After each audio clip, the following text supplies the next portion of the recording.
too much noise today. I just need the road, the rain, and the hum of the engine.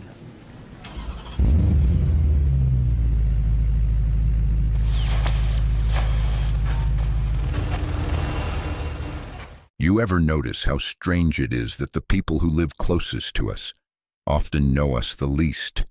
I mean, we might share a wall, a driveway, maybe even a garden fence, but still feel like strangers, or worse, like silent rivals. I used to think neighbors were like extended family, people you could lean on in hard times, laugh with in the good ones. Turns out, sometimes the people who smile at you every morning are the same ones secretly collecting ammunition to use against you. I remember when I first moved into this building. I was optimistic, maybe even a bit naive. I baked a pie for my upstairs neighbor, helped another one carry groceries. I'd wave to everyone, strike up little chats in the elevator, that kind of thing. I thought I was building community. But what I didn't realize back then was that being too open, too fast, is like handing someone a key to your private world without ever asking if they know how to respect your space. Carl Jung once said that every person carries a shadow, not just a metaphorical one, but a real psychological presence that includes all the parts of ourselves we repress or deny. And here's the thing. When you're too transparent with people who haven't earned your trust, you don't just show them your light. You awaken their shadow. You give them something to project onto, something to envy, judge, or manipulate. It's a quiet kind of betrayal when it happens. Nothing dramatic, just little shifts. A strange tone in a good morning, a subtle smirk, a conversation that goes cold, and you're left wondering, what did I do? But the truth is, you didn't do anything wrong.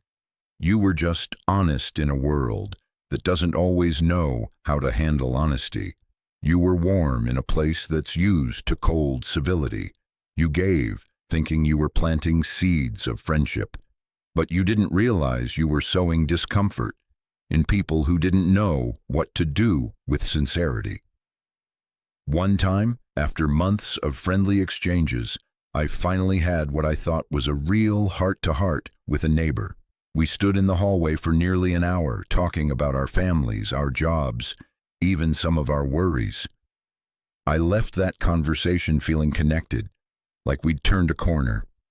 But the very next day, I passed him in the stairwell and nothing. No hello. Just a glance, then silence. And the next week, I heard from someone else that he thought I talked too much. That stung, not because he pulled away, but because I realized how quickly people turn intimacy into ammunition. How being real with the wrong person doesn't build trust. It builds discomfort.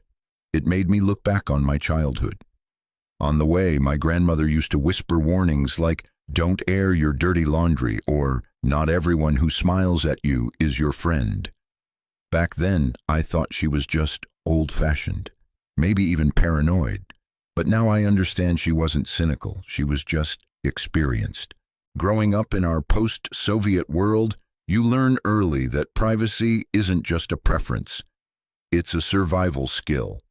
There's a kind of unspoken code here. Keep your cards close, your voice down, and your personal life off the neighborhood radar, not because people are inherently bad, but because they're still carrying wounds, old ones. Envy, insecurity, pride, all the quiet poisons that live just below the surface. And maybe that's the part that hurts the most, knowing that your vulnerability might awaken someone else's resentment, that your joy might stir up their bitterness, that your progress might feel like a threat to someone who's stuck. But here's what I've learned, and it took some bruises to really get it. Just because you want connection doesn't mean you have to sacrifice your peace to get it.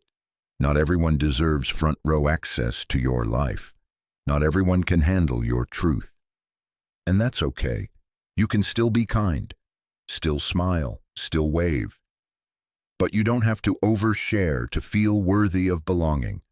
There's a strange kind of peace that comes when you stop performing, when you stop needing others to approve of your story, and instead just live it quietly, confidently, knowing that your life is sacred, even if nobody else fully sees it. Sometimes we mistake proximity for intimacy.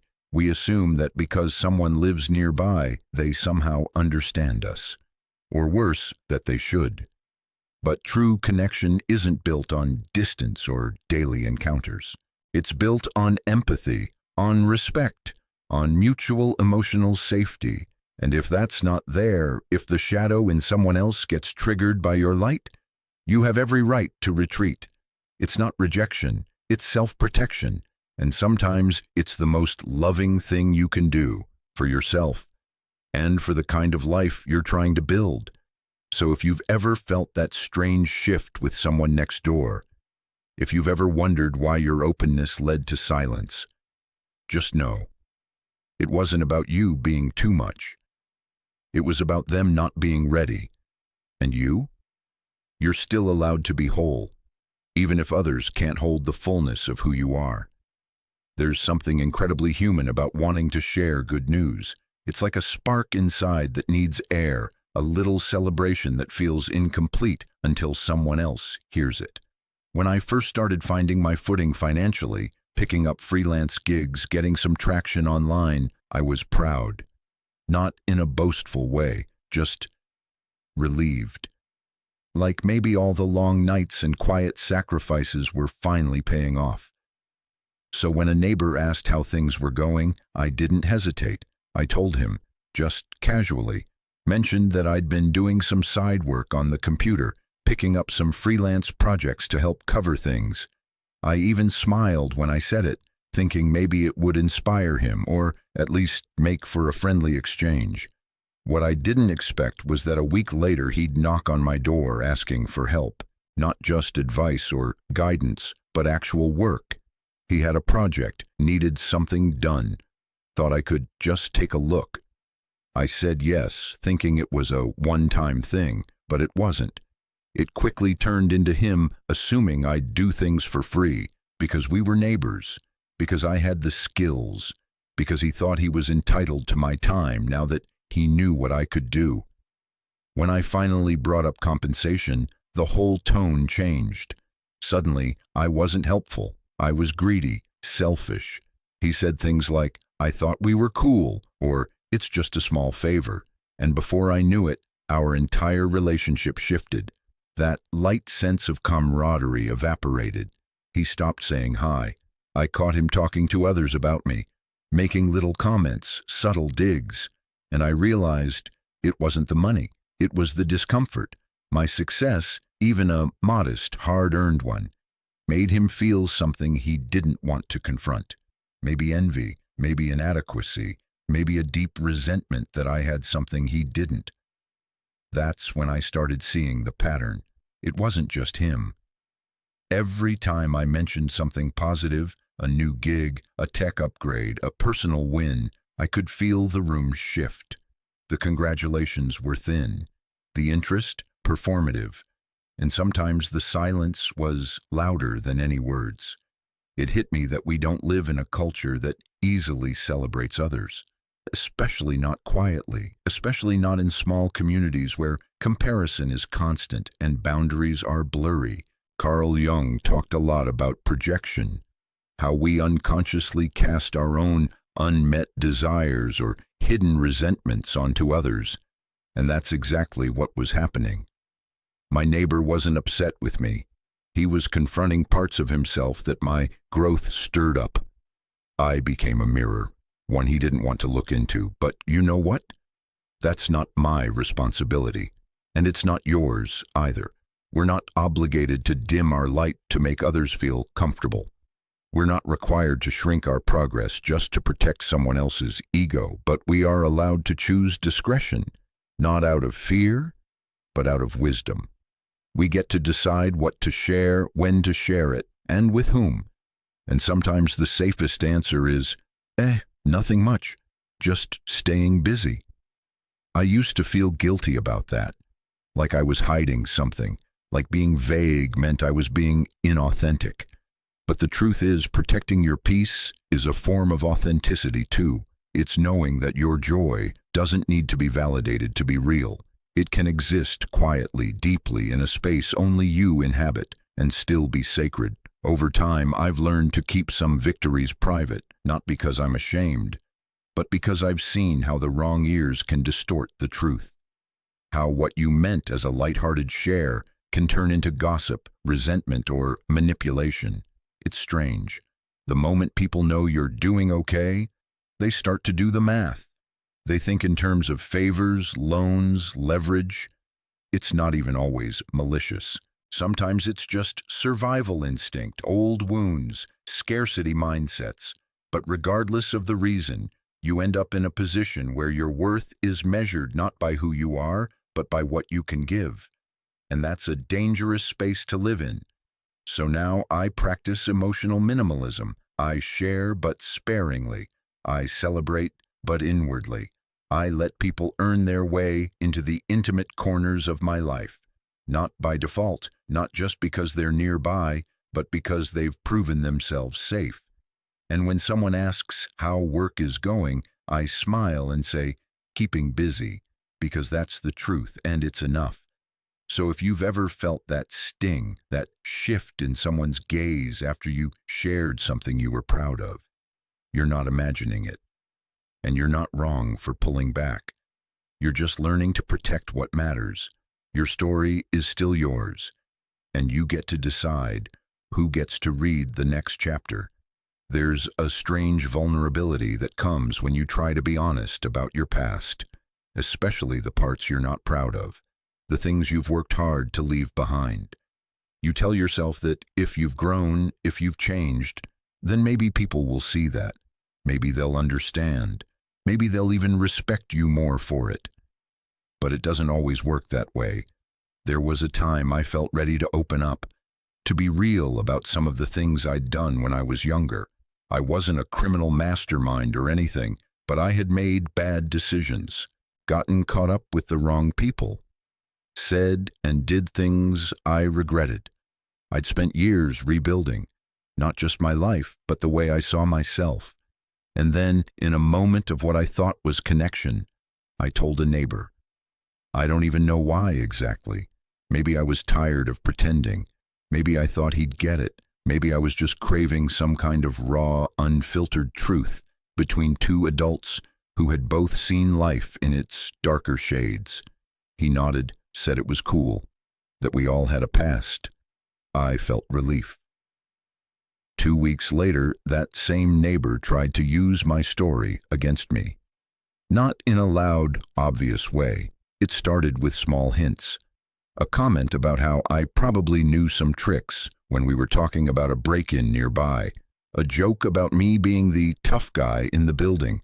Then one day, when I refused to help him with some home repairs, he leaned in and said, "Would be a shame if people knew about the stuff you used to get into." Just like that. A threat disguised as a smirk. I stared at him in disbelief.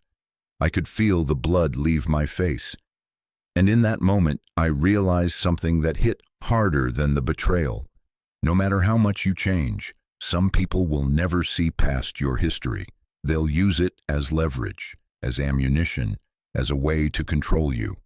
That night, I sat on my couch thinking about everything I'd worked for.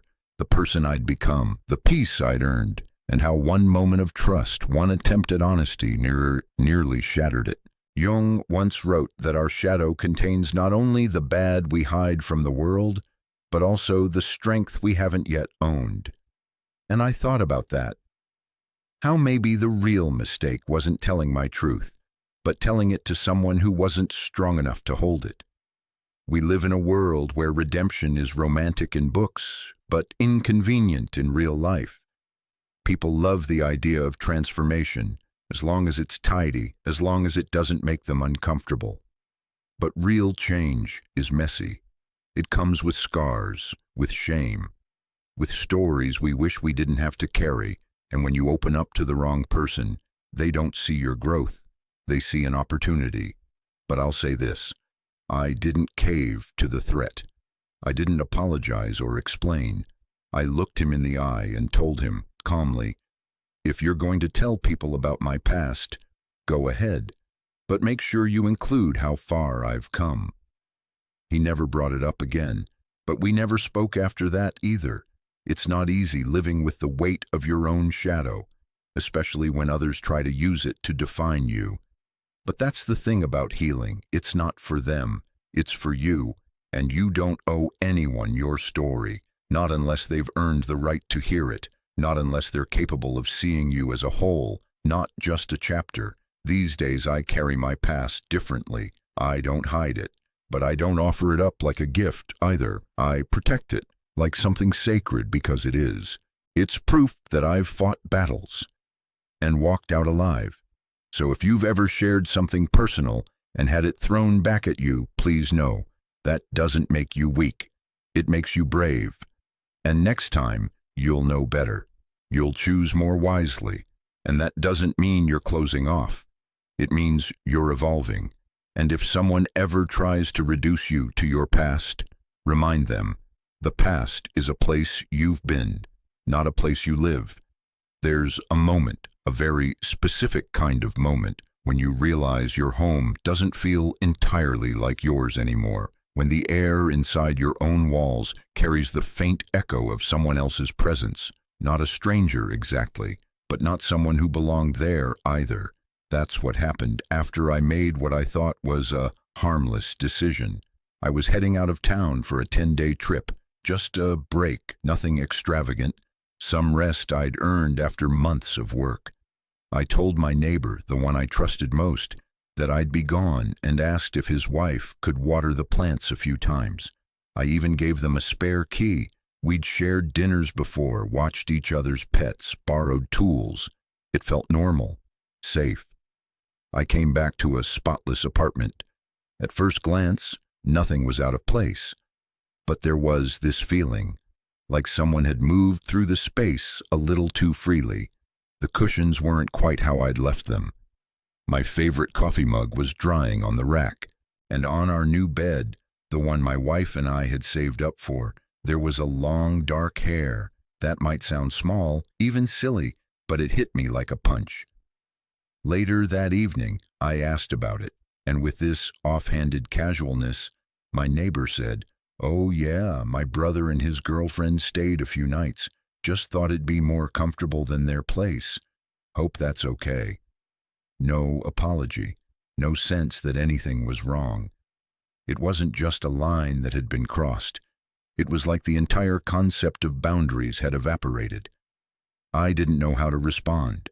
I didn't even have the words. My wife was furious. I felt betrayed, invaded, and, strangely, ashamed. Ashamed that I'd misjudged someone. Ashamed that I hadn't protected the space that meant the most to me.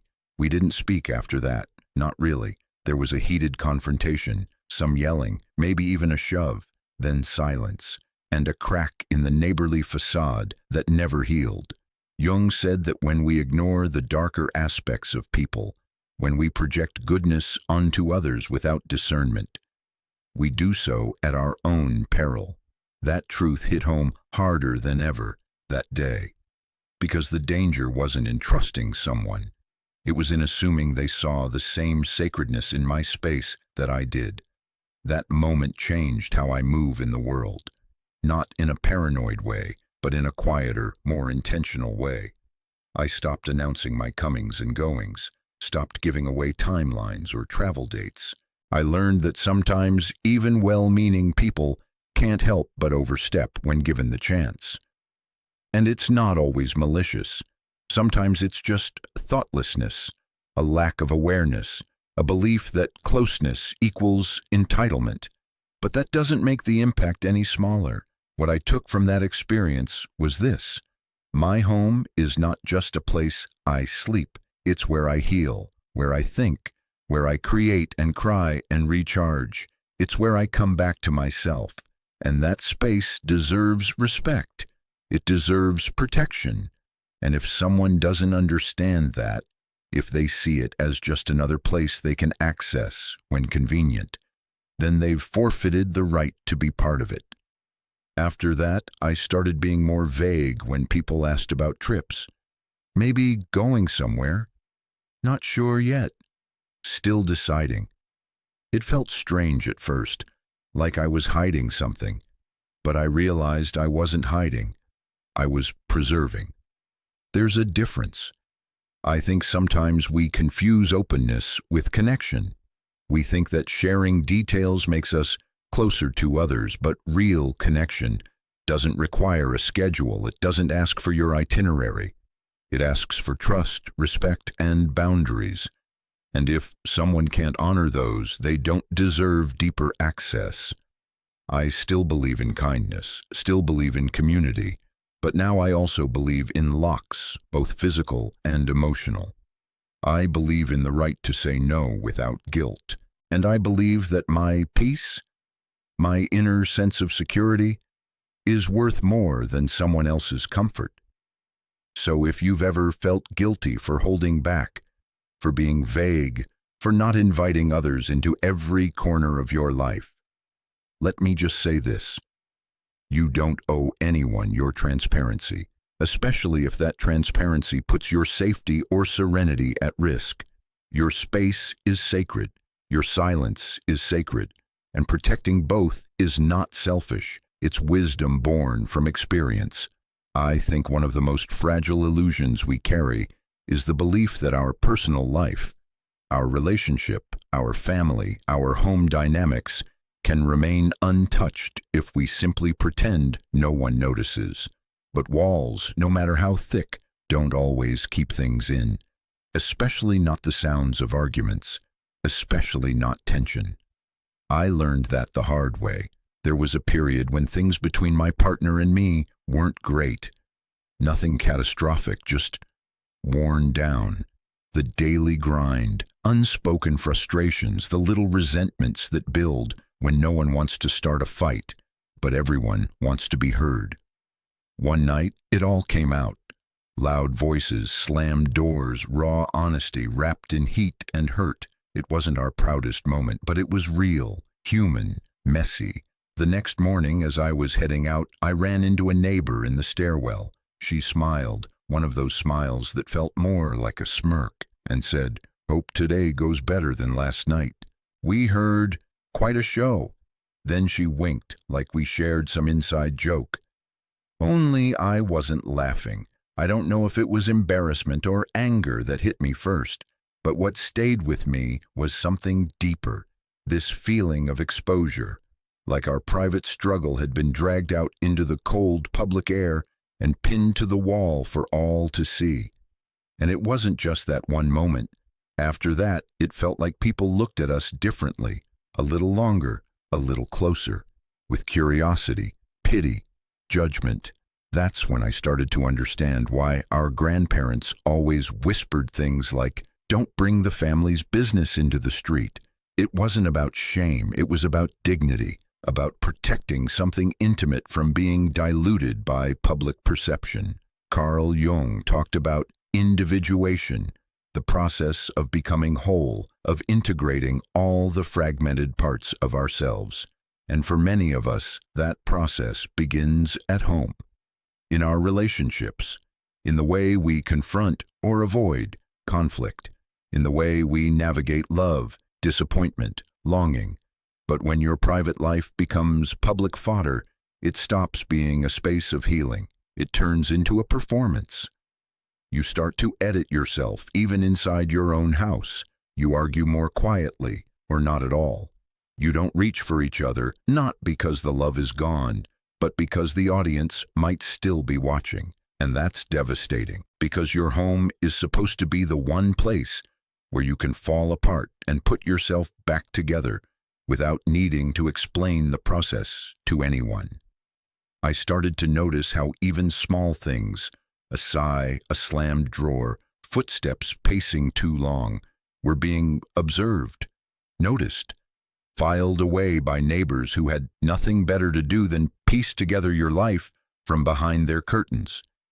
And it makes you retreat, not just from your neighbors, but from your own emotional honesty. You start whispering things you used to say freely.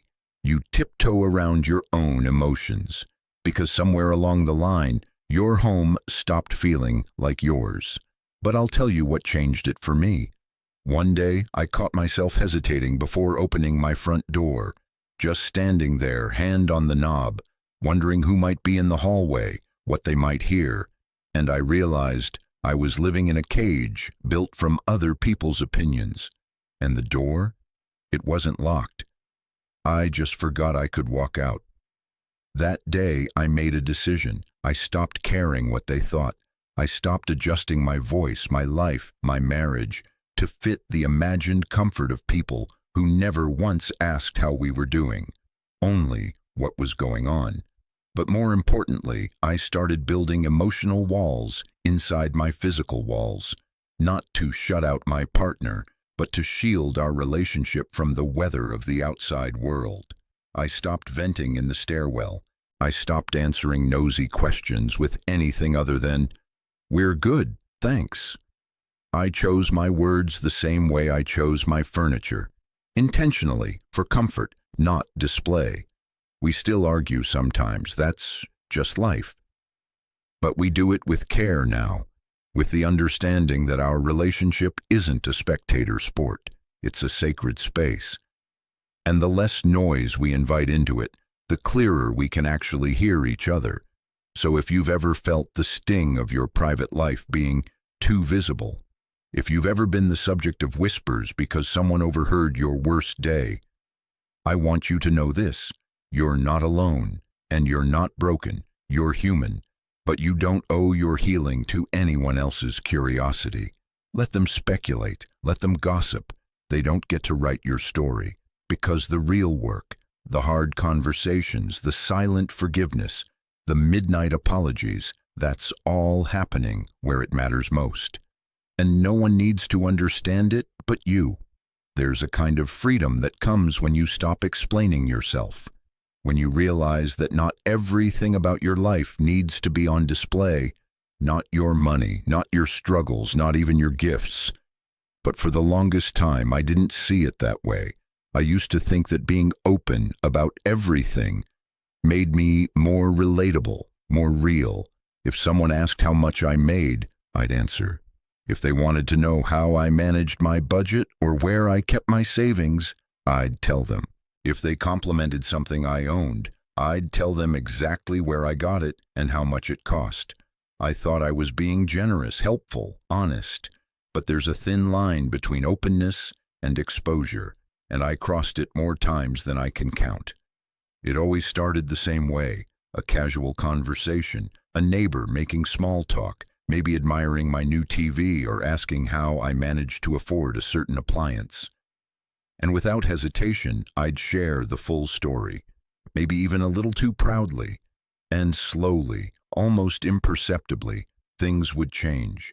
There'd be a shift in the way they looked at me, in the way they spoke. They'd come around more often, ask for help with small things, then bigger things, then money. And when I started setting boundaries, the warmth vanished. It wasn't even that I refused to help. It was that I stopped saying yes to everything. And suddenly, I wasn't generous anymore. I was difficult, stingy. Someone even said, "If you've got it so good, what's the harm in helping out?" That line hit me hard because it carried an implication I couldn't ignore, that what I'd earned wasn't really mine, that I owed it to the people around me simply for having it. It took me a while to understand what was really happening. It wasn't about money, it was about perception. Once people had a number, an idea of your income, your possessions, your skill set, they began to assign value to you based on what you could give them, not who you were, but what you had. And that realization broke something in me, because I never wanted to be measured that way. Not by neighbors, not by anyone. Jung wrote about how people unconsciously turn others into objects, projections of their own inner voids. You're not you anymore. You're a symbol of wealth, of luck, of opportunity, of something they think they deserve but don't have. And the moment you stop playing along, The resentment surfaces. It's subtle at first. Side comments, cold shoulders. But eventually it grows, because people don't always want to see you. They want to use you, and if they can't, they'll discard you. That sounds harsh, I know, but I've lived it. I've seen how one honest answer about a raise turned into a rumor about me being rich. How one act of generosity became a never-ending expectation. How one yes locked me into a cycle of obligation I didn't know how to exit without damaging relationships. And here's the truth no one tells you. Protecting your peace sometimes will damage relationships, but that doesn't mean it's wrong. Now, when someone asks about my income, I smile and say, enough to get by. When they ask about savings, I say, oh, you know, here and there. When they compliment something expensive, I shrug. Got lucky with a discount. I don't owe them the full picture, and neither do you. Your life isn't a community bulletin board. Your talents aren't public utilities. Your success isn't a neighborhood resource. You get to decide what's shared and what's sacred. And listen, it's okay to help, to give, to show up. But do it on your terms, when it feels right, when your soul is aligned with the offering. Not because someone expects it, not because silence feels awkward, not because you're afraid they'll stop liking you if you say no. Because if liking you is contingent on access to what you have, that was never real connection anyway. So if you've ever felt that discomfort, that sense that someone's kindness was laced with expectation, trust it. That's your intuition protecting you. That's your soul saying, be careful with this one. And you'd be wise to listen. The greatest freedom I've found. It's not in having more, it's in needing less from others, in giving less away carelessly, in choosing carefully who I let close. I still believe in generosity, but now I pair it with discernment, because some things are better kept to yourself. Not out of secrecy, but out of self-respect. You know, sometimes I look back and wonder, how much of my life did I give away, simply because I didn't know how to say no? We spend so much of our time trying to fit into spaces where we're not even meant to belong. We go out of our way to explain ourselves to people who don't understand us. We share our deepest parts thinking it will bring us closer, make us loved, make us accepted. But there's a dangerous kind of vulnerability in that. When you open up too much, too quickly, without discernment, you invite people into your life who may not have the capacity to hold your truth. And that can lead to a kind of emotional depletion you won't notice until it's too late. I've been there. I've been the one who overshared, the one who gave too much of myself, too easily, without realizing that it wasn't generosity, it was self-sacrifice. I wanted to be liked. I wanted to be accepted. So I made myself small so others could feel bigger. I kept offering pieces of myself to people who only saw me as a resource, not as a person. And it hurt, because I gave the parts of me that were sacred, the ones I should have protected, the ones that, once given away, couldn't be returned. But there's a quiet power in learning how to protect your peace. I don't mean living behind walls or becoming cold. I'm not talking about shutting people out. I'm talking about knowing your worth, understanding your boundaries, and deciding with intention what to share and when to share it. And sometimes that means saying no to people who don't get it. Sometimes it means letting them wonder.